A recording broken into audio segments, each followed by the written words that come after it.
rukun-rukun nikah ya. Yang pertama sigoh akad ya. Tentu ada calon istri, calon suami dan ada akad nikahnya. Akad nikah ini terjadi kalau ada ijab, ada qabul dengan menggunakan lafal ijab, qabul disertai dengan ada dua saksi. Ini namanya syarat nikah. Ini syarat nikah, ini juga syarat nikah. Baik.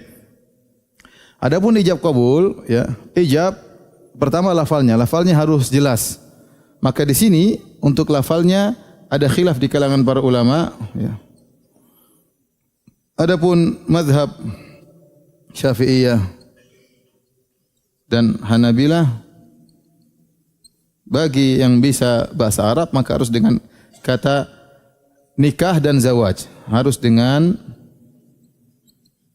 kata nikah atau zawaj. Karena begitulah yang datang dalam Al-Quran, lafalnya cuma dua ya. Ya, fankihu, menikahlah ma taba lakum, dari wanita yang kalian sukai, masna wa thulatha wa ruba, 2, 3 atau 4. Ada kalimat nikah. Seperti firman juga Allah, wa ankihul ayama minkum wa salihina min ibadikum wa imaikum iyakunu fuqara yughnihimullah min fadli. Nikahkanlah. Kalimat juga nikah ya. Inni uridu an unkihaka ihda ibnatai hataini, kata seorang saleh di negeri Madian, aku ingin menikahkan engkau hai Musa dengan salah seorang dari 2 putriku. Jadi semuanya menggunakan kalimat nikah ya. Ya, hatta tankiha zaujan ghairah, sampai dia sang wanita yang sudah ditalak 3 menikah dengan lelaki yang lain. Jadi datang syariat dengan lafal nikah atau dengan lafal zawaj. Seperti tentang kisah Zaid bin Harithah, zawajna kaha ya. Kalau Zaid sudah selesai dari istrinya, masa iddahnya sudah selesai, kata Allah zawajnakaha, maka kami nikahkan engkau wahai Muhammad dengan bekas mantan istrinya Zaid. Allah menggunakan kalimat zawajnakaha. Oleh karenanya menurut mazhab Syafi'iyah dan Hanabilah tidak boleh menikah kecuali dengan lafal itu. Nikah atau apa? Zawaj. Adapun pendapat yang lain seperti Malikiyah,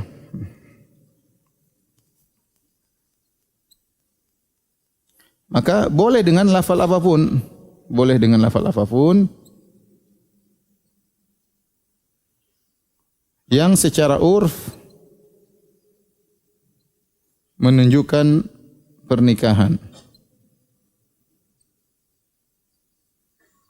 Misalnya, wahai si fulan, kata sang wali, saya serahkan anakku ini untuk kau bawa ke rumahmu dengan mahar sekian-sekian. Ya sudah jelas, tidak usah dibilang nikah pun orang paham. Maksudnya diserahkan untuk dibawa pulang ke rumah.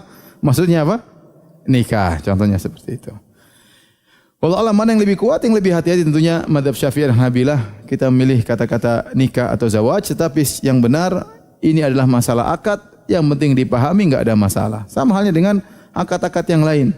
Sekarang kita akad jual beli, enggak usah bilang saya jual, bi'tu, wa qabiltu, saya jual, saya terima, enggak perlu. Sekarang orang saja pencet sudah jual beli ya. Enggak usah. Zaman dulu masih dibahas harus pakai kata ini, harus kata ini. Namanya akad muamalah, yang penting dipahami maksudnya. Ini ridho dan dipahami, ini adalah serah terima. Yang penting ini namanya serah terima. Kemudian dibahas lagi. Lafaznya harus jelas. Kemudian harus nyambung. Harus apa?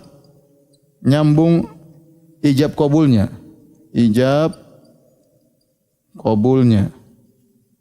Ya. Maksudnya apa?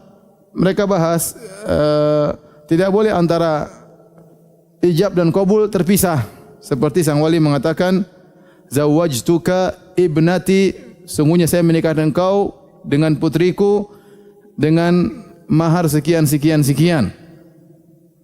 Sang suami harus jawab, qabiltu nikahaha bil mahril madhkur. Saya terima nikahnya dengan mahar yang disebutkan kontan misalnya.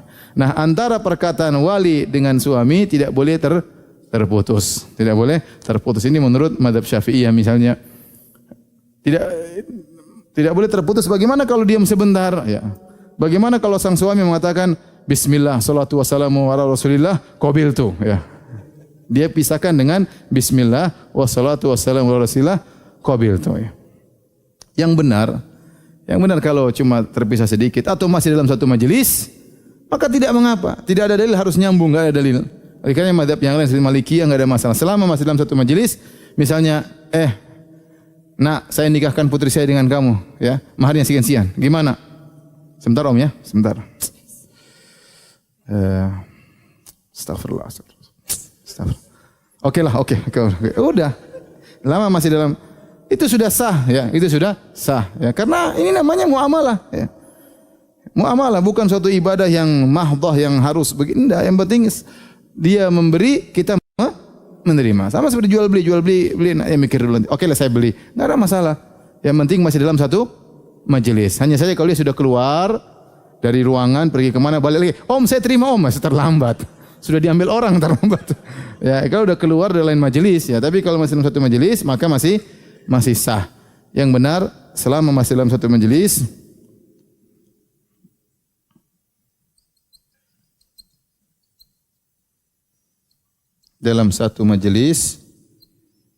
maka sah meski tidak langsung nyambung.